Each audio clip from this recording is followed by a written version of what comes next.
Es que están dobles. O sea, tu nombre hay que verlo de ese lado.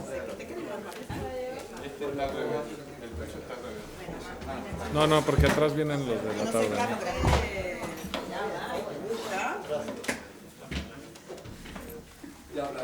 Del otro sí por María. Tú es que no quieres ni un café.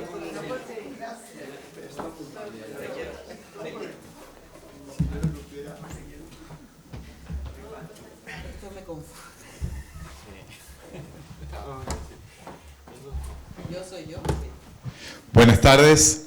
En nombre de la Cátedra Vargas Llosa y con un agradecimiento particular que les envía Mario Vargas Llosa, le queremos agradecer a la Consejería de Cultura, a la Oficina del Español de la Comunidad de Madrid y especialmente agradecerle a la Ciudad de Madrid, que esta nueva Madrid abierta, que está acogiendo a estos refugiados culturales de América y de un mundo donde de nuevo peligra la libertad de palabra, como jamás hubiéramos imaginado que volvería a suceder.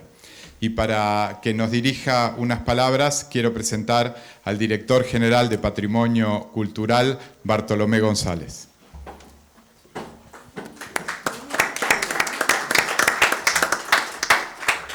Muy buenas tardes y muchas gracias.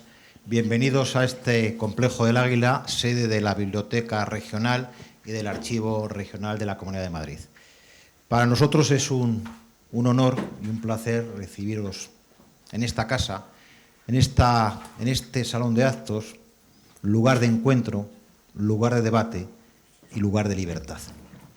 Para nosotros la hispanidad es un momento importante. La presidenta de la comunidad ha entendido que lo que nos une, la lengua y nuestras raíces, no pueden dejar de celebrarse en una comunidad abierta y libre como es esta. Por eso se programan distintas actividades de lo más diverso y de lo más dispar. No solo es fiesta, no solo es folclore, también es lugar de encuentro, lugar de debate. Y ayer teníamos la oportunidad en una preciosa librería madrileña de disfrutar con dos mujeres escritoras de la República Dominicana. Hoy vamos a tener la oportunidad de debatir en libertad, algo que para nosotros como madrileños quizá no sea algo que estamos muy acostumbrados. Pero todavía hay muchas personas como vosotros que hoy representáis que no lo pueden hacer igual en su país. Por eso Madrid es una ciudad de acogida, una región donde se ha recibido a todo el mundo con los brazos abiertos. Aquí a nadie se le pregunta de dónde viene. Aquí se le da la bienvenida y se le da la oportunidad de desarrollarse. Esta región se ha hecho grande por los que tuvimos la suerte de nacer aquí y por todos los que decidieron venir a Madrid y con su crecimiento y con su desarrollo han hecho posible que nosotros crezcamos.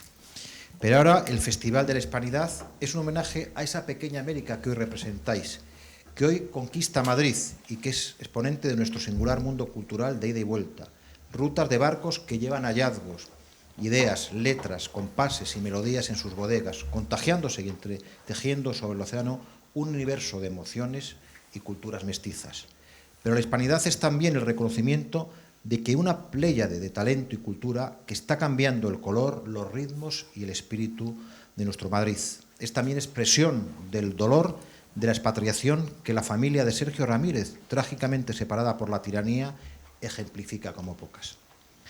Como a muchos madrileños, a la familia de Sergio la han extirpado de su mundo y le han arrebatado la tierra en que nació, hasta el punto de que, como dice este premio Cervantes, la única patria que le queda ya hoy a sus 81 años es nuestra lengua española. Más allá de proclamas de fachada de bienvenidos refugiados, esta nueva ciudad abierta está acogiendo a estos refugiados culturales de América y de un modo donde de nuevo peligra la libertad de palabra como jamás hubiéramos imaginado que volvería a suceder. Por eso Madrid tiene que dar todo lo que pueda, poner toda la carne en el asador para que siga siendo un lugar de encuentro, un foro de debate, un punto de libertad. Quiero agradecer la presencia de mi compañero de Fatigas, a Ramiro, que hoy nos acompaña y que estas palabras que he tenido el honor de leeros son fruto de su compromiso y de su pasión y de su apoyo a lo que vosotros representáis. Muchas gracias, que lo que aquí hoy salga no se quede aquí, que seamos capaces de trasladarlo a todos los madrileños. Bienvenidos y muchas gracias. Gracias.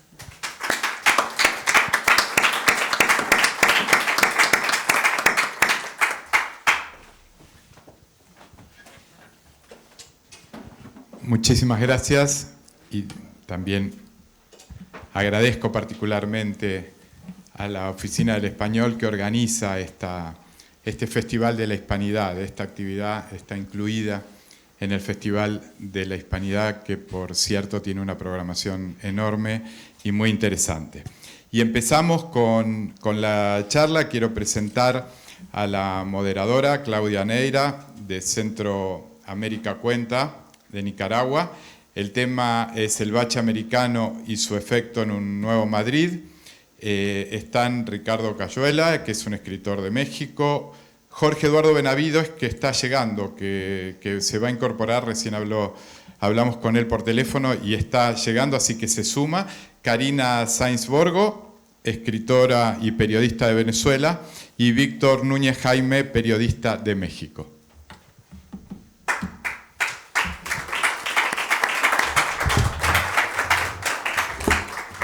Muchas gracias a todas, a todos, a la Comunidad de Madrid, a la Oficina del Español.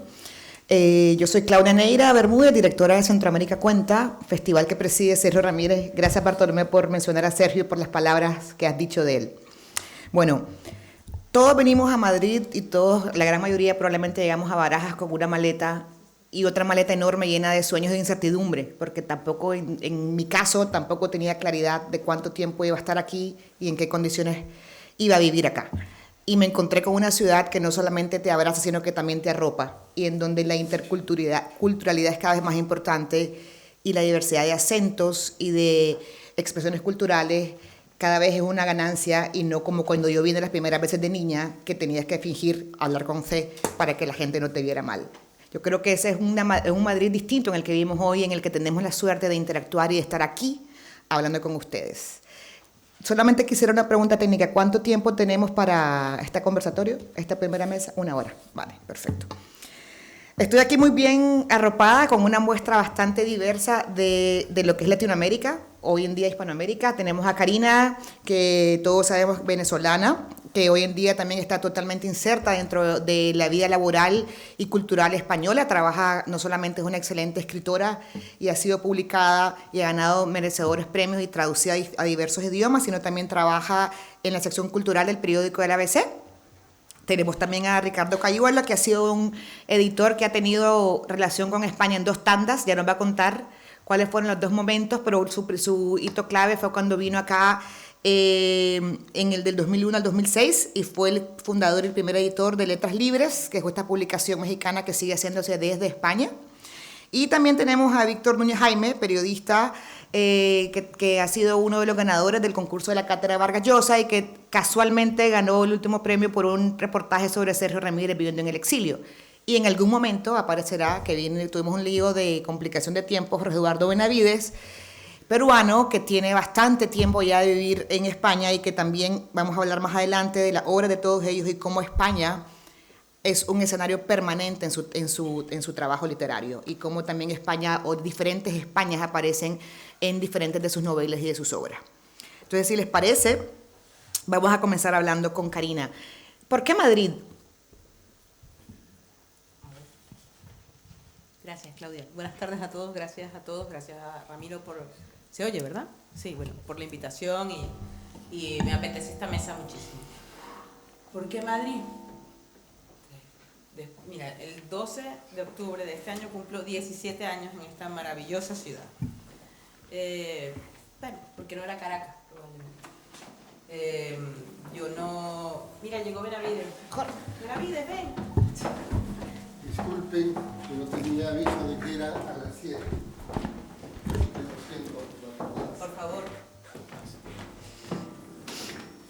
acabamos de comenzar, así que... A ver, yo voy a intentar contestar esta pregunta de la manera más rápida posible y más concreta. Yo no soy de la diáspora, la verdadera diáspora venezolana es una diáspora trágica. Yo tuve posibilidad de elegir. Y cuando digo que Madrid no era Caracas, es porque entre Madrid y Ciudad de México hubo un pulso importante. Y yo recuerdo haber visto el voto por voto, casilla por casilla de AMLO, justo antes de venirme acá, ¿no? Y yo decía, pero qué tolerante, todos en Ciudad de México, que se hablan y discuten sin pegarse, sin darse, sin dispararse, porque Venezuela entonces era muy... Yo creo honestamente que yo salí huyendo de Venezuela porque me preocupaba lo que estaba viendo, no me parecía saludable. ¿Por qué Madrid? Bueno, porque creo que lo mejor que me pudo haber pasado fue terminar aquí.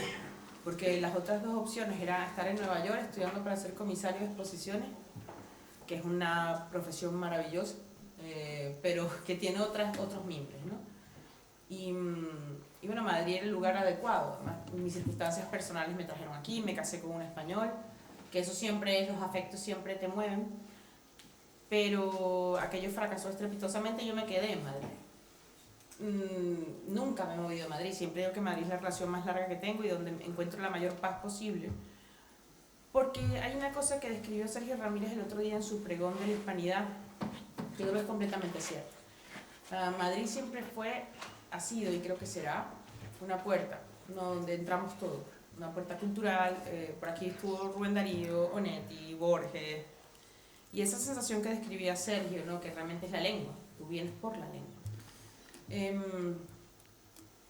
Yo no podría explicar lo que hago ni lo que escribo si no fuera a Madrid.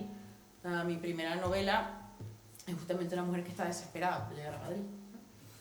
Y claro, el Madrid al que yo llegué es muy distinto del de hoy.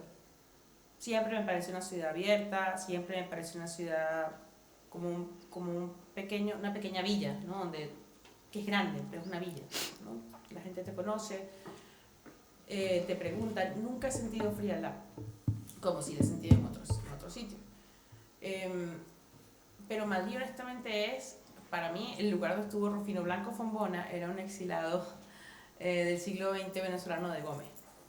Y Rufino Blanco Fombona tuvo muchísima relación con la vida en España, y yo siento que de 100 años después se repite lo mismo, ¿no? Uno vuelve a los sitios en los que quiere estar seguro, en los que quiere vivir seguro, lo cual quiere decir que el país en el que vengo, sus instituciones son muy débiles, ¿no?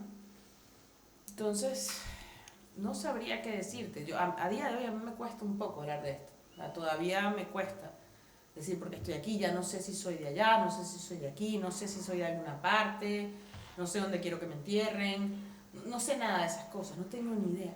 No quiero volver al sitio en el que nací, no tengo ni idea. Pero Madrid es la ciudad en la que escribo, pienso, trabajo, y que me parece un lugar tremendo, ¿no? Insisto, yo llegué aquí con 23 años, hoy tengo 41, entonces ha pasado un tiempo, ¿no? Hay muchas Carinas metidas aquí, como creo que hay muchos escritores que les ha pasado lo mismo. Lo que sí no puedo negar es que para ese oleaje autoritario tremendo que vive la región, además es un oleaje autoritario maquillado, cosmético. Es decir, nadie diría hoy que Ortega es un demócrata, nadie. Pero cuando Chávez estaba en su cenit, los hallaban y no se lo puedo reprochar a nadie, pero ese momento de las confusiones de lo que eran los nuevos populismos, eso tiene que ver con literatura, probablemente, no lo sé, en la mía sí tiene que ver. Y yo a día de hoy no tengo pasaporte para entrar a mi país, y me lo niegan una y otra vez, y otra vez, y otra vez. Si yo entro con un pasaporte español no puedo salir, así que yo decido, claro, ¿no? Entonces esa sensación de que clausuras una casa y abres otra, probablemente Madrid sea mi casa. Madrid, la lengua española y la literatura española. Y cuando digo literatura española digo que yo en Madrid aprendí a leer a Lope, a Quevedo, a Cervantes, y yo me siento muy agradecida por eso. eso no quiere decir que no esté peleando con mis fantasmas. Y como en cuanto yo vuelvo a mi país de dos formas, en sueños o en mis novelas. Así que nadie me va a hacer nada, estoy segura que nadie me va a hacer nada, que nadie me lo permite, pero legalmente no puedo entrar sin saber si puedo salir. Y eso es una angustia tremenda. Hay experiencias reales. Hay gente en esta sala como Junior García, que además cuando yo lo entrevisté, cuando Junior me hablaba de lo que él sentía, decía, yo siento exactamente lo mismo que él. Pero bueno, puede que sea no estoy convencida de que lo que decía Sergio en el pregón tiene absolutamente toda la razón. O sea, esto es una casa. Para mí lo es, por lo menos. En tu caso, Ricardo, ¿por qué Madrid? Muchas gracias, Claudia, por hacer la misma pregunta. Gracias a la Cátedra Vargas Llosa, a la Consejería de Cultura de la Comunidad Autónoma de Madrid y también a la Oficina del Español por la invitación. Bueno, la situación de México es muy complicada.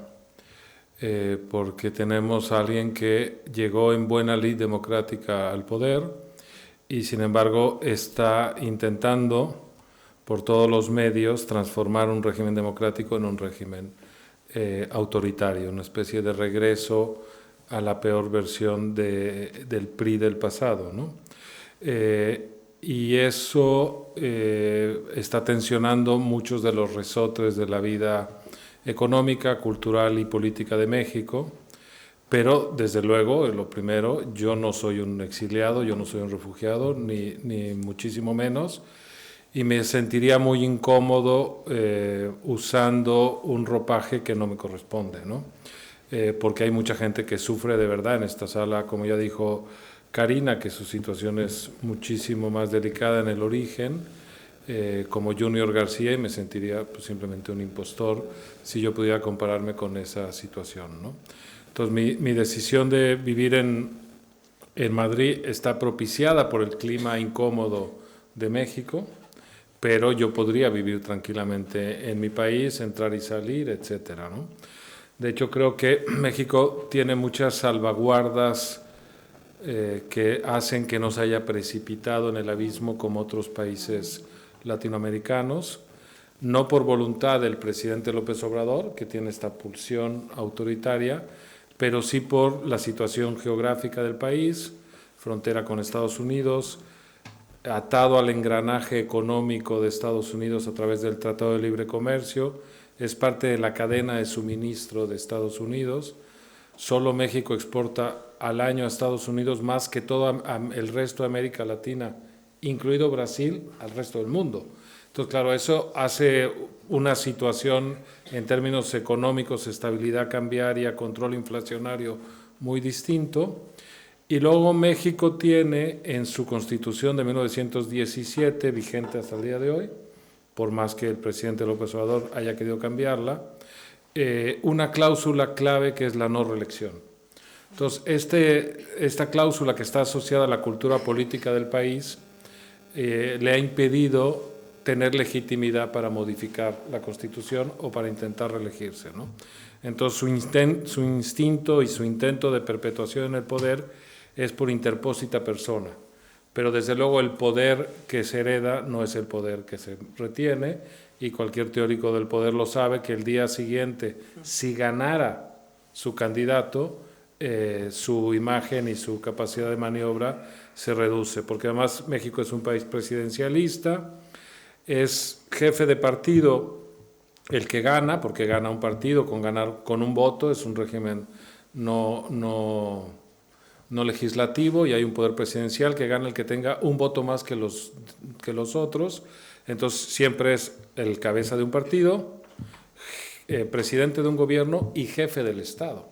Entonces, claro, el poder que eso adquiere, es absurdo pensar que podría manejarlo desde fuera López Obrador, ¿no? Entonces, hay esas dos salvaguardas y una tercera, y es que nuestra construcción a la democracia fue tan lenta, fuimos el país más lento en pasar a la democracia de América Latina, porque teníamos un régimen ambiguo, autoritario pero no dictatorial, que permitía muchas libertades civiles siempre y cuando el poder lo concentrara el mismo partido, que hizo que nuestro proceso democrático fuera mucho más lento que el de otros países. Entonces, el PRI, cuando se derrotó al PRI y se logró el cambio, primero en el 97 legislativo y en el 2000 cambio de presidencia, se empezó a construir una serie de instituciones que se pusieron por arriba del Estado nacional, porque era imposible modificar el Estado, que tenía sindicatos muy sólidos, instituciones muy firmes, y entonces decidió algo, vamos a hacer un puente por arriba, y se construyó un banco central independiente, un sistema electoral independiente, una Suprema Corte independiente, y esas instituciones que no ha podido tocar López Obrador, a su vez protegen del cambio, ¿no? Ahora, volviendo a Madrid, que es tu pregunta. Gracias. Perdona. Pero me parecía importante, primero, quitarme un saco que no me corresponde, y dos, un poco explicar las singularidades de México hoy, aunque luego con Víctor y los demás participantes pudiéramos, ¿no? Madrid tiene una característica curiosa, me parece a mí, y es que fue cabeza de metrópoli que se construyó al mismo tiempo que las grandes ciudades americanas. Es decir, la corte española era itinerante y se asienta realmente en Madrid, en el monasterio del Escorial, con Felipe II. Pero cuando Felipe II llega y hereda el poder de Carlos V, la Ciudad de México tenía 50 siglos de refundada, y así por toda América. Entonces, nunca hubo una relación de dependencia directa con Madrid, sino con la corte de los reyes. Y Madrid tiene un desarrollo paralelo a las ciudades americanas, y eso hace que sea una relación muy distinta a la que puede tener alguien de la Commonwealth con Londres o de la Francophonie con París, ¿no? Lo segundo es que en México la ciudad de Madrid está asociada inevitablemente a la guerra civil. Hay un exilio muy, muy rico de escritores españoles en general y grandes figuras republicanas en general, pero muchos de ellos en Madrid, y por lo tanto también hay un vínculo cultural muy profundo con la ciudad que viene de esa relación que es particular de México, porque solo México recibió institucionalmente y con toda la fuerza diplomática al exilio republicano, y por lo tanto creó un vínculo muy natural y muy propio. Y lo tercero, diría, es que Madrid, por suerte, no está en una guerra identitaria como el resto de las comunidades de España. Creo que tiene que ver con que nos reímos o nos podemos burlar de la construcción nacional que intentan hacer desde Cataluña, el País Vasco, etcétera, pero creo que es como un ecosistema que cualquiera reproduce si tú creas las condiciones. Y si tú tienes la enseñanza de la educación, y tienes una bandera, y tienes un himno, y tienes unas fronteras simbólicas, y tienes un congreso, acabas generando una pulsión identitaria que puede tener una raíz histórica o no. Y Madrid todo eso no sucede de ninguna de las maneras, y por lo tanto Madrid ha entendido que su diálogo es mucho más amplio que la defensa estricta o egoísta de sus intereses. Entonces, por ejemplo, la gran ciudad literaria del idioma en España era Barcelona. Hoy es impensable que un escritor latinoamericano vaya a Barcelona. ¿Por qué? Porque la presión identitaria del catalán y del nacionalismo catalán te vuelve ajeno y te vuelve distante. En cambio, Madrid para nada tiene esa pulsión, ¿no? Y luego es una ciudad sin un corazón identitario, y eso es bueno, y es una ciudad que está intentando ponerse en el centro del idioma, y creo que eso es inteligente. No sé si es bueno o malo, es inteligente.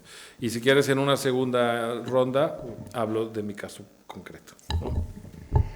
Eduardo, en tu caso, vos estuviste en Canarias primero, si no me equivoco, o en algún momento. Entonces, ¿cómo llegaste a Madrid? Y ya luego vamos a hablar de cómo Madrid o España está también presente en la obra de ustedes, pero la primera ronda es cómo esa transición, porque de Arequipa o de Perú no te viniste directamente a Madrid. No, de hecho yo vivía, bueno, buenas tardes y gracias por la invitación, mis reiteradas disculpas por la tardanza. Quienes me conocen saben que soy más puntual que un tranvía suizo, pero ha habido una confusión con las horas y yo llegaba tranquilamente un poco antes de las 7. Lo siento de veras. Bueno, respecto a tu pregunta, yo soy un arequipeño que ha vivido casi toda su vida en Lima, y de Lima en algún momento quise mudarme a Europa para dedicarme a escribir, imagínense. Y mi primera idea, a propósito de lo que acaba de comentar Ricardo, fue instalarme en Barcelona, cuando Barcelona todavía era una ciudad que para los latinoamericanos significaba lo que había sido esa impronta nostálgica del boom de la narrativa, ¿no? Cuando Barcelona era la modernidad, ¿no? Frente a un casticismo que se veía con recelo y como parte más bien de un mundo un poco periclitado ante el empuje de lo europeo. Yo creo que todo eso se ha desmentido mucho porque en principio Madrid no es así. Yo llegué primero a Tenerife, pensaba viajar a Barcelona. Mi primer viaje a Barcelona terminó en Tenerife y pensé quedarme un par de semanas y me quedé 11 años. No suele planificar. Por los volcanes. No había vuelos. El Misti. No, Es el y el de La Palma. Bueno, por diversas circunstancias me quedé ahí. Debo decir que, como todos los madrileños no suelen ser de Madrid, salvo evidentemente los gatos, todos los madrileños tienen su pueblo, ¿no? O sea, se van a su pueblo. Y para mí, el mío es Tenerife. Es decir, es el sitio que como madrileño de adopción es un poco el lugar de referencia. Y lo digo porque yo llevo 32 o 33 años viviendo en España, 11 de los cuales los pasé en Tenerife, es decir, vivo más tiempo ya en España que en Perú. Y eso también, como decía Karina, a veces hace que uno sienta un poco que el piso se mueve, ¿no? Que no sabes bien. Pero yo le he dado un poco la vuelta a esa idea pensando que, a diferencia de mucha gente que se siente que no es de ningún sitio, como dice Alberto Cortés en su canción, yo sí, digo, pues soy de Arequipa, un poco de Lima, tengo mi pueblo que es Tenerife y me siento madrileño. Con las demás ciudades que me gustan y que he visitado con frecuencia, tengo una magnífica relación, pero no son más que eso, ciudades por donde yo paso y donde tengo amigos. Y evidentemente Madrid es otra cosa para mí. Y me pareció, cuando llegué, cuando ocurrieron ya una serie de circunstancias que muchos amigos me hicieron ver que era mejor venir a Madrid, cosa de la que no me arrepiento, constaté esto que también decía Ricardo respecto a que Madrid es una especie de aglutinador de todo lo que es España frente a sus fuerzas centrífugas, ¿no?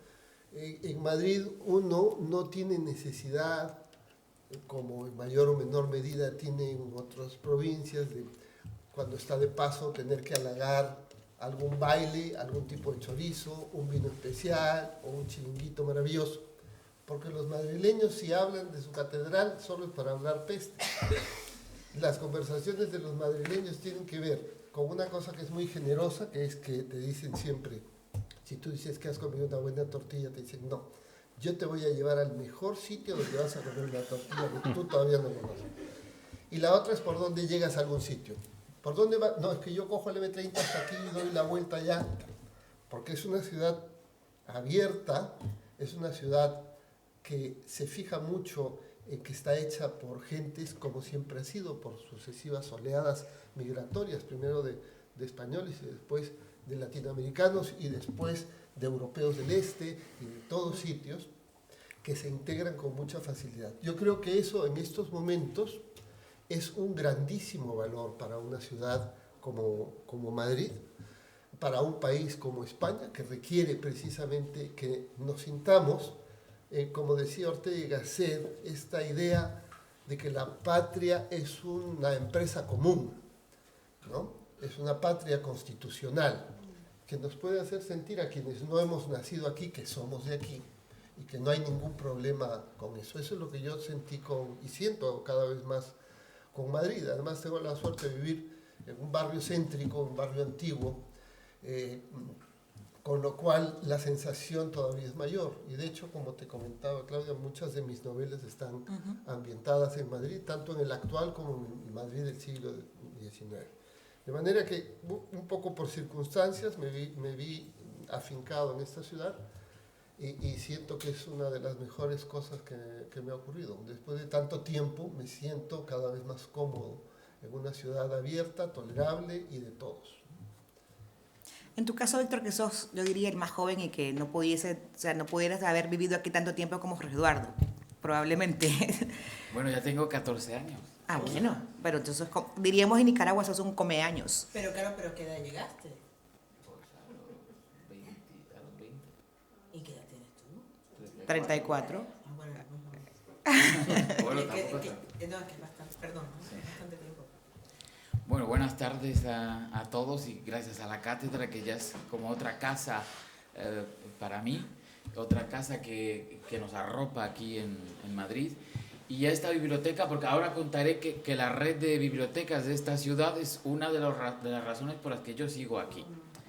Bueno, yo soy un migrante, es decir, no un refugiado, por fortuna, porque yo también puedo entrar y salir de México cuando quiera. Podría decirse que huí de un caos de esta maravillosa ciudad que es la Ciudad de México, ¿no? Pero tampoco me sentiría a gusto diciéndolo en comparación con otros colegas que han sufrido regímenes autoritarios, pobreza extrema, violencia, inseguridad. Yo simplemente quería venir a estudiar y a vivir a esta ciudad porque era la ciudad que Alfonso Reyes había dibujado perfectamente para los mexicanos y que había sido un puente entre las dos orillas. Decía Carlos Fuentes también que México había sido el ganador de la Guerra Civil Española, puesto que los grandes artistas, científicos e intelectuales de la República Española llegaron a México. La mayoría en mi universidad, en la Universidad Nacional Autónoma de México, es decir, gente que yo había leído o incluso había conocido o empezado a conocer, porque ya después vine a estudiar aquí. Y en principio yo venía a estudiar, pero como que yo me sentí rápidamente muy identificado con esta ciudad,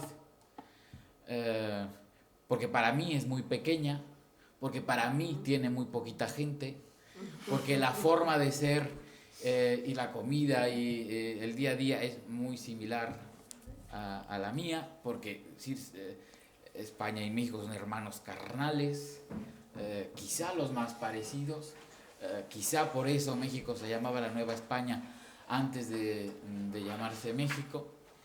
Y poco a poco, también porque yo admiraba mucho El País Semanal y yo quería trabajar en esta revista. Es decir, para mí era muy importante hacer reportajes de largo aliento en la revista. Y a pesar de que sabía que no iba a ser fácil, desde luego, pero para mí era muy importante hacer eso. Yo había sido assistant reporter de Alma Guillermo Prieto, que es una cronista mexicana que le ha contado a los gringos durante muchos años la complejidad y las maravillas de América Latina. Y yo sabía que en español podía hacerlo con cierta facilidad y estabilidad en una revista como El País Semanal. Bueno, pues poco a poco, después de estudiar, pude hacerlo. Y yo siempre me he sentido un madrileño, porque como ya han contado todos, la mayoría de los madrileños no han nacido aquí, y eso nos une a todos. Valoro muchas cosas de esta ciudad, y una de ellas es la red de bibliotecas.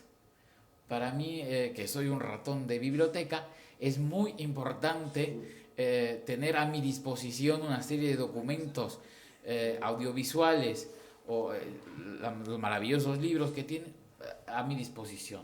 Eso, por lo menos desde la ciudad que yo vengo, es más difícil, repito, porque es más grande. Y lo que yo he notado en los últimos años es que en el caso de los mexicanos había muy pocos mexicanos, y cada año veo que llegan más, huyendo de la violencia, de la inseguridad, algunos de la pobreza. Un día entrevisté a Tom Wolfe en Barcelona y me miraba con cara de asombro, porque decía: ¿y tú por qué, si querías emigrar, por qué no fuiste a los Estados Unidos como la mayoría de tus compatriotas? bueno, yo quería esta ciudad. Y me siento muy afortunado de haberme integrado a ella y de estar hoy aquí entre ustedes. Gracias. Cuando estaba preparando la mesa me fui dando cuenta cómo España o Madrid ha estado cada vez más presente en la vida de ustedes y cómo se ha convertido en materia prima de sus trabajos, tanto periodísticos, editoriales o en las novelas. Karina, en tu caso, si bien es cierto que todas tus novelas tienen algo que ver, pero es particularmente Crónicas Barbitúricas, yo diría que es como el libro más madrileño de los tuyos y además que te das cuenta un poco también de los sucesos que pasaron o los sucesos claves de Madrid que vos pudiste ver. Entonces, contanos un poco. Ese libro solamente pudo haber sido escrito por una persona que en el momento de tu vida estaba viviendo aquí y vivió esos sucesos. Sí, la verdad es que te doy toda la razón. Crónicas Barbitúricas fue, yo creo que un libro que yo fui escribiendo, realmente era una... Tú dices, bueno, o me suicido o escribo, ¿no? Que tampoco es así, que no es Rambo. Quiero decir, o sea, a mí solamente puedo, o sea, a mí me costó mucho encajar las dos velocidades, ¿no? Mi inserción en Madrid y lo atada que yo estaba a mirar atrás a Venezuela. Venezuela estaba pasando un momento muy, muy, muy violento. Era un momento de más polarización. Bueno, no, quizás el más violento llegó mucho después, pero yo sentía ese desgarro. Y en ese libro yo iba contando cómo Venezuela se iba desdibujando en mí o me iba haciendo daño y cómo yo iba entrando en España, ¿no? Y claro, cuando yo llegué a España en el 2006, esto era una fiesta. Esto era una fiesta. O sea, había dinero por todas partes. Estaba, o sea, 2 o 3 años antes de la crisis económica más fuerte, ¿no? Cuando cae JP Morgan. Pero esto era como una fiesta. Había como... Yo tenía una sensación de que estaba llegando... Como siempre lo digo, cuando llegué a T4 era como que atravesaba el vientre de una ballena, ¿no? Porque era una cosa gigantesca. Y claro, en Crónicas está contado el asombro desde el punto de vista personal, de una persona joven, poco hecha, que me asombraban cosas, me asombraba una ciudad en la que yo no me sintiera amenazada, en la que no tuviera miedo, en la que no me sintiera todo el tiempo estando pendiente de que me fuera a pasar algo, pero veía un país con un bienestar económico tremendo y con unas discusiones que yo no entendía. Y que decía, estas son discusiones de primer mundo, decía, ¿de verdad?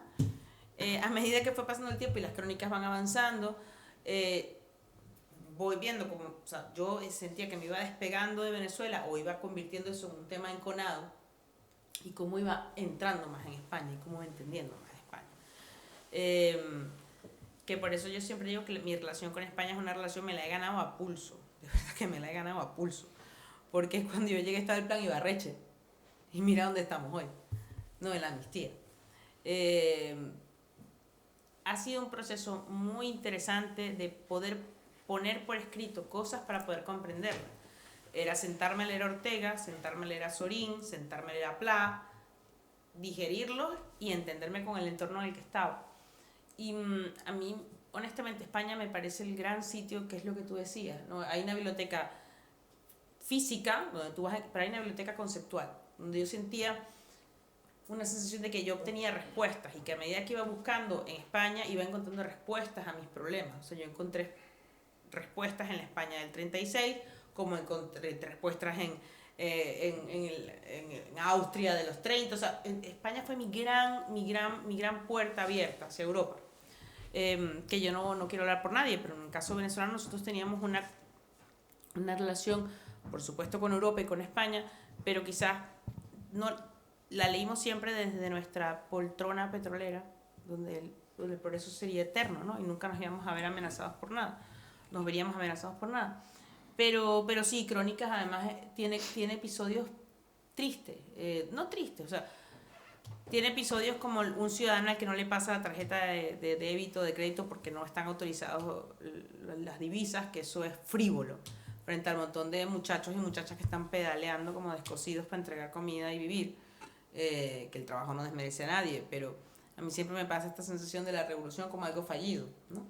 En el libro están contadas un montón de cosas, en Crónicas, que sé, bueno, cuando murió Chávez, ¿no? Que yo sentía que estaba llorando, no sé si por Chávez, no sé si por mí, porque sentía que estaba muriendo una etapa de mi vida. O sea, que el chavismo había copado una parte muy importante de mi vida y que yo la estaba viendo desde Madrid y tenía que explicarle a mi jefe español un retrato ponderado de Chávez de qué había hecho, de la cifra, y yo no era capaz de hacerlo. O estas cosas como cuando el rey mandó a callar, el rey emérito mandó a callar a Chávez. A mí aquello me pegó en los ovarios, pero me generaba una sensación de malestar tremendo, porque es el presidente de mi país. Independientemente de que sea un mamarracho y un autócrata, todas esas sensaciones ciudadanas, de la compostura, de no saber qué sentir, acompañadas con las cosas de cómo yo me iba metiendo en la literatura española y cómo iba entendiendo, han sido un proceso que a mí me ha formado. Por eso es que yo creo que yo me siento mucho más formada desde España, porque incluso desde España empecé a leer a los míos con otra mirada. Xavi Allén, en los años del boom, empieza con Rómulo Gallegos en Barcelona, ¿no? Entonces, hay una relación con España para mí muy importante. Nuestro mayor pintor, que es Armando Reverón, que sería como, sería como un Sorolla, él llega a Madrid y Madrid lo mata por completo, o sea, no le gustaba, fue horrible y se fue a Barcelona. O sea, Madrid siempre ha sido el elemento, España siempre ha sido un elemento importantísimo para la historia nacional, empezando por Bolívar, que además se casó en una iglesia en Gran Vía, y no son saludos patrios, entiéndanme, era como desmontar los grandes mitos nacionales, ¿no? Y bueno, y todo eso estaba en ese libro metido como una demolición permanente, ¿no? ¿Era como un antes y un después en tu vida ese libro? ¿O una puerta que cerraba? No, era como ir dando tumbos por una calle, ¿no? O sea, al final es como dependiendo de... Es un libro lleno de ira, ¿no? Pero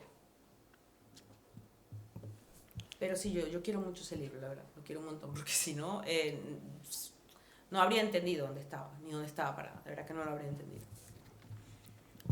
Ricardo, en tu caso vos viniste aquí la primera vez y fundaste Letras Libres, una revista que sigue hoy siendo una referencia. Hoy en día estás aquí, tienes una editorial, pero además has tenido, cuando volviste a México, tuviste una trayectoria impecable en el mundo editorial también. Entonces, ¿cómo ha sido ese viaje? Porque lo curioso acá es que no solamente también lo que España nos da, sino también lo que Latinoamérica aporta a esta ciudad. Y cómo esa ida y venida nos hace mucho más interculturales y mucho más completos. Y ya no hablamos nada más de Latinoamérica y España, sino hablamos ya un poco más de este espacio común donde el español no une el español, por lo menos en este caso.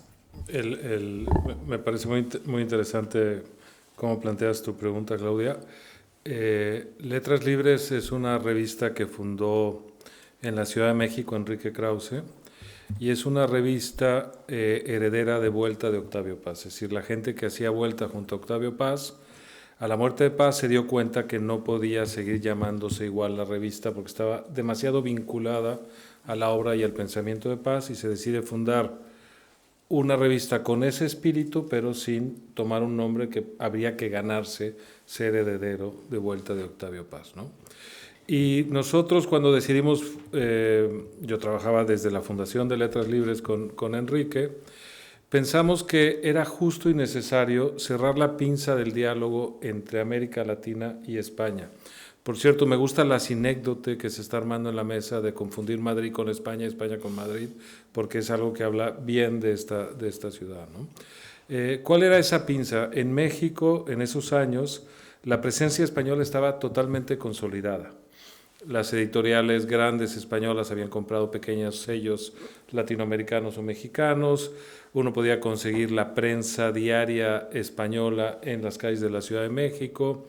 La radio tenía una enorme presencia, y para un mexicano culto era relativamente normal saber quién era Javier María, Rosa Montero o Juan Manuel de Prada, por decir tres nombres muy distintos entre sí.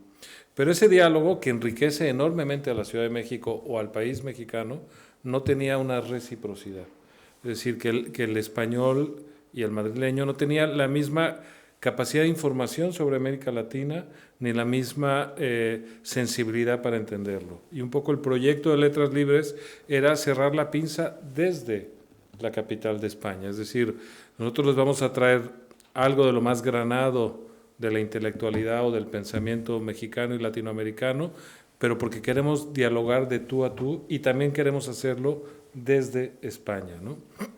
Por ejemplo, un español medio culto, sofisticado, no sabe quién es Gabriel Said, o no sabe quién es Carlos Monsiváis o Sergio Pitol, y queríamos un poco subsanar esa enorme carencia con una revista que se instalara aquí y poner a dialogar al mismo nivel a los columnistas como Vilamatas y Félix de Azúa con Gabriel Said o el propio Krause. Ese era el origen.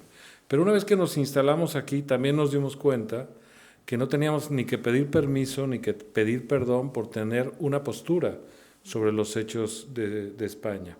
Porque España, por supuesto, es una democracia consolidada, forma parte de la Unión Europea, tiene unas libertades magníficas, pero tiene muchas carencias que a veces una mirada extranjera te ayuda a ver y te ayuda a detectar, porque para alguien que viene de fuera, ver un problema es mucho más fácil. Igual que cuando ves a una pareja desde fuera, entiendes la relación y podrías ser un gran consejero, y al interior de tu relación estás ciego o no lo entiendes, ¿no? Entonces, bajo esa luz pensábamos que también teníamos que poder decir cosas sobre la realidad española y intervenir sin miedo en la política española. Y ese es un poco el origen de mi instalación en Madrid en el 2001. Esto se reforzó con porque me inscribí a estudiar el doctorado de literatura latinoamericana en la Complutense, y me llamó enormemente la atención que, salvo algunos maestros muy específicos, la mayoría tenían un acercamiento a la realidad latinoamericana a través de lo que los editores españoles publicaban de América Latina, que es como si tú entiendes Rusia a través del catálogo de Galaxia Gutenberg.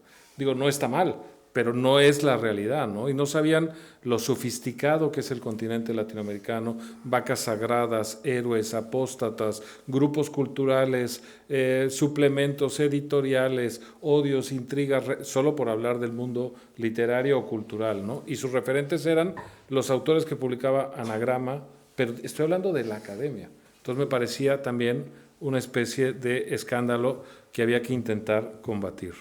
Y luego en términos personales, porque también creo que es un poco la idea de esta mesa, decir que la Ciudad de México es apasionante, como ha dicho Víctor, inmensa, canales culturales, programas de radio, 11 cabeceras de periódicos todos los días, es muy vital, museos, etcétera. También es muy caótica y muy peligrosa. Y entonces uno está en la calle como en señal de alerta. Nunca estás relajado porque no sabes quién se acerca, para qué se acerca, cuál es el... Hay una sensación de alerta, como salir de cacería, ¿no? El problema de la Ciudad de México es que cuando llegas a tu casa tampoco puedes estar relajado, porque el subsuelo, al ser una ciudad construida sobre un lago, hace que tu casa se pueda derrumbar en cualquier momento. Entonces estás con la angustia de si va a temblar yo tengo que salir corriendo, etc. Y esa combinación hace que uno, vamos a decirlo así, tenga demasiado estrés cotidiano involuntario, producto de la cacería en la calle y la inseguridad en la noche, ¿no? Y una de las cosas que nosotros buscamos al venir a vivir a Madrid, yo estoy casado con una española, me acompañó en la aventura mexicana 14 años, en el último terremoto, también un 19 de septiembre, se dañó nuestro departamento, habíamos tenido un robo en casa.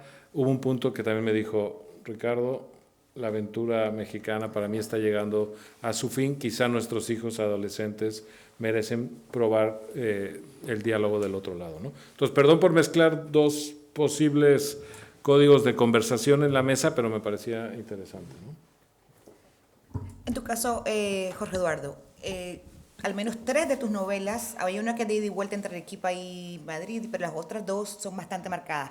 Hoy en día vos podrías plantearte escribir algo sin Madrid como escenario, protagonista, o como sea que lo quieras llamar.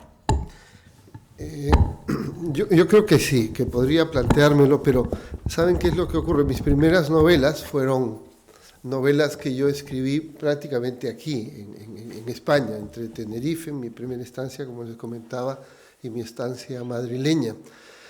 Y eran historias muy peruanas, porque ocurre que uno llega primero físicamente y después llega a tu corazón, tu situación, tu alma, tu estado. Hay un tiempo, que es una cosa, por ejemplo, que le pasa mucho a los latinoamericanos en Miami. Viven 30 años ahí y todo lo tienen en cajas, aunque sea metafóricamente. Nunca se sienten de ahí, nunca te dicen que son de ahí.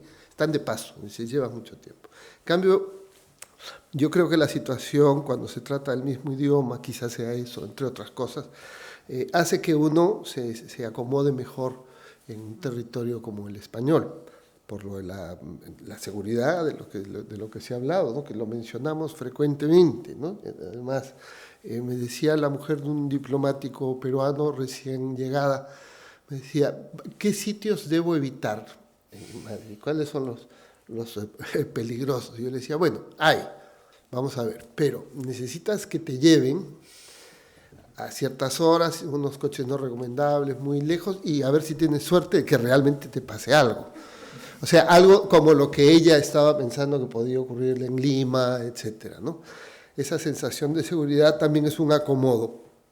Y eso hace que uno, cuando se integra, y volviendo a lo que me planteabas, sienta que en realidad escribes de lo que te parece más, no sé cómo decirlo, aquello con lo que te sientes más involucrado, ¿no? Yo puedo escribir novelas que ocurran en otros sitios siempre y cuando, por ejemplo, todavía mi condición de peruano, que lo soy, es que en las historias me resulta muy difícil no meter un peruano, aunque sea que haga un cameo. O sea, tiene que haber, por ejemplo, yo tengo una novela que ocurre completamente en el 19 español, es toda desde el 1835 y unos años en adelante, pero surgió sobre la idea de un personaje muy célebre aquí, que es Luis Candelas, que lo llaman bandolero, y no era bandolero, era un ladrón finísimo, que era un tipo que preparaba muy bien sus estrategias de asalto, y además se travestía, es decir, tenía personajes, tenía otras personalidades, era como el santo, como Simón Templar. Entonces, una de esas personalidades que tomó Candelas, que es lo que me llamó la atención, es que se hacía pasar por un hacendado peruano, y llegaba a la corte y se hacía pasar por un hacendado peruano y tal. Entonces, ese vínculo todavía continuaba allí, y eso es lo que ha hecho que mis historias tengan siempre un cierto residuo, cada vez menor, pero no es intencional, porque al fin y al cabo uno no elige del todo los temas, ¿no? Sino te van buscando y luego tú lo acomodas, por lo menos en mi caso es así. Así que, por ejemplo, esta novela que es sobre un ex policía peruano, negro de origen vasco, de padre vasco, que vive en Lavapiés. Me pareció interesante porque además Lavapiés es como ese mundo absolutamente multicultural, ¿no? Y me parecía interesante para una novela policíaca, en fin. Siempre hay algo que uno va llevando ahí en el fondo. Pero, por ejemplo, no podría escribir ya sobre Perú, salvo que me retrotraiga a mi época, ¿no? A los años que yo dejé. ¿No? El Perú ha cambiado muchísimo. Lima es una ciudad que cada vez que voy, que regreso, es cada vez más irreconocible para muchas cosas buenas y para muchas otras mal. Y yo creo que en ese sentido mis personajes van a ser siempre, si no madrileños, van a tener un poco esa base, porque yo suelo escribir mis ficciones desde esa perspectiva. Víctor, en tu caso, Víctor, que es un tema más periodístico y más de contar historias, pues más no ficción, hablabas un poco, y claro, yo también viví una parte de mi vida cuando era muy niña, en el primer exilio de mi madre en México, y cuando llegamos me acuerdo que esa inmensidad de ciudad en donde te perdés, y que yo decía, yo estaba muy pequeña, pero igual, y ahora aquí esta es una ciudad muy amable, muy afable. Entonces, ¿cómo haces vos en tu caso, que es un trabajo más de aquí para allá? Entonces, y además contanos un poquito también cómo has hecho, que también tiene mucho que ver. Yo me acuerdo cuando leí las primeras traducciones de libros de anagrama, cuando te escuchabas un personaje que te decía, anda gilipollas, y era una persona que no tendría que usar ese tipo de lenguaje. Entonces, ¿cómo haces con el lenguaje cuando contás tus historias desde acá para un público allá? Y ese español es un español neutral, no hacemos como hacemos con el español, en tu caso, pues con un tema más de periodismo. Si se llega a una impostura que no integrase ciertas palabras o expresiones a estas alturas. Yo escribo, además de lo que hago aquí, escribo una columna para el diario Milenio de México, que por cierto se llama Café Madrid, para que esté ahí presente la ciudad. Y obviamente, con frecuencia, meto palabras o expresiones bien madrileñas o españolas. Es desde mi punto de vista una riqueza que mis editores en México respetan y sin ningún problema. Pero yo camino mucho esta ciudad. Para mí es muy importante caminarla y escuchar, porque soy muy cotilla, pero escuchar de lo que la gente está hablando y cómo lo está hablando. También las palabras o las interjecciones, por ejemplo, andaluzas que se mezclan en el habla madrileña, o determinadas palabras o expresiones vascas o gallegas que también enriquecen el habla madrileña. Pero lo que a mí me llama últimamente más la atención, esto a partir de una reflexión que le escuché a una escritora colombiana que se llama Laura Restrepo. Ella dice ahora que habrá, ¿a ti qué te parece? Que ahora ella siente que está escribiendo desde el futuro, porque esa llamada realidad del tercer mundo se está generalizando en todo el mundo. Por ejemplo, hoy en día hay aquí, en Madrid o en España, muchos anuncios de alarmas para las casas.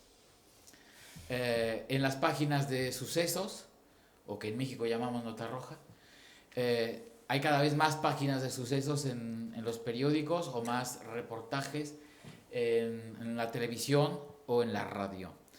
Hay esta ciudad, y estarás de acuerdo conmigo, ya no es la misma a la que llegamos. Hoy hay una desigualdad considerable, no tan obscena como en nuestros países, no tan obscena todavía como en la América Latina, pero cada vez más hay una desigualdad. Todo eso yo trato también de reflejarlo porque es mi labor, ¿no? Lo que yo, mi obligación, digamos, como periodista, y mi gusto también como periodista. Por alusiones. Dale. Por alusiones. Yo no me atrevo a decir eso, ¿verdad? Que soy incapaz de emitir un juicio. Debo hacerlo en el trabajo que hago, pero fíjate que a mí una de las cosas que me llamó la atención, y lo estaba hablando hoy con mi jefe y un escritor peruano, es esa sensación de la Universidad de Salamanca. Tiene 8 veces, son 8 veces, 7, 8 veces el tiempo que mi país tiene como nación. Y dice, bueno, hay una cosa valiosísima que es la historia. Es algo que la nuestra es muy valiosa, yo creo que la mía es muy valiosa y tiene muchos elementos. Pero yo sí he notado muchísimo que cuanto más se ha acercado a España, o cuanto más ha pasado el tiempo, peor se lleva con su historia. No sé por qué. Y más se usa en nombre de algo. Entonces, ahí sí lo noto, para que tú veas. Y lo noto con preocupación, además, por el uso maniqueo, ¿no? De cosas complejas, usarlas a... Pero bueno, eso ya tampoco viene a cuento. Pero era porque, como me dijiste, ¿tú qué opinas?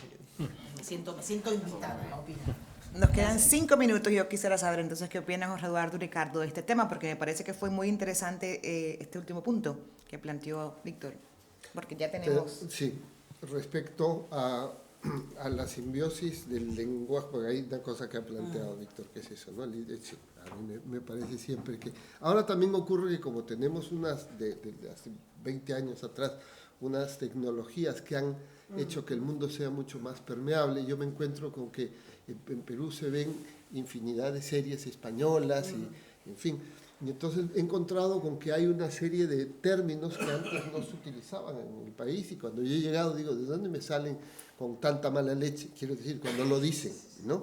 Y con términos que antes no se usaban. Y yo creo que tiene un poco que ver con eso, y de alguna forma estas nuevas tecnologías y esta porosidad social ha hecho que tengamos unos términos cada vez más que los entendemos en cualquier sitio, por lo menos dentro del idioma. Pero eso está generando también, y con esto acabo, una cuestión muy interesante, que los latinoamericanos que vienen, de donde en breve saldrán los nuevos escritores españoles también, ¿no? empiezan a utilizar sus términos, los recogidos por sus padres cuando son muy chavales, y los empiezan a mezclar aquí. Y se empiezan a utilizar cada vez más. Y a mí eso me parece muy valioso. Yo quería decir algo rapidísimo sobre el exilio español en México, porque mis 4 abuelos fueron exiliados españoles en México y yo llegué a España en ese 2001 a vivir con cierto prejuicio de cómo era una sociedad que había sufrido, pero también que había ganado la guerra una parte y que habían, digamos, eran herederos simbólicos en cierto sentido de la otra España, ¿no? Y que lo que descubrí es que los mitos familiares estaban entorpecidos por muchas leyendas, por muchas mentiras, por muchos acomodos, que el sufrimiento había sido equivalente, que uno podía haber caído en un lado u otro de la trinchera por un núcleo inmenso de azares y de circunstancias, que en el exilio se ocultaban de manera sistemática los crímenes de los que también éramos herederos, los hijos y nietos de ese exilio, y en ese sentido también sentí una cierta reconciliación al vivir aquí, ¿no? Y en términos del lenguaje, yo creo que España lentamente va entendiendo que la potestad del idioma no tiene que ver con el origen, sino con el uso. Lo ve uno en la academia, lo rápido que están adaptando nuevos términos, y también que por primera vez desde la última revisión del diccionario incluyen el españolismo, lo cual quiere decir que ya es un giro dentro de la variedad. No solo había mexicanismos, argentinismos, etcétera, sino que también ya hay españolismos, lo cual quiere decir que todos tienen el mismo peso. Y me parece que el español es bastante milagroso porque nos entendemos hasta la risa de lo fácil y cómodo que es la comunicación, y eso enriquece enormemente la vida de millones y millones de personas, ¿no? Bueno, muchísimas gracias, Karina, Víctor, José Eduardo, Ricardo, gracias a la Cátedra Vargas Llosa, gracias a la Comunidad de Madrid, a la Oficina de Español, y ahora seguimos con la segunda mesa que va a estar coordinada por Carlos Granés, van a estar Martín Caparrós, Junior García, Carlos Franz y Juan Pablo Capaner. Gracias.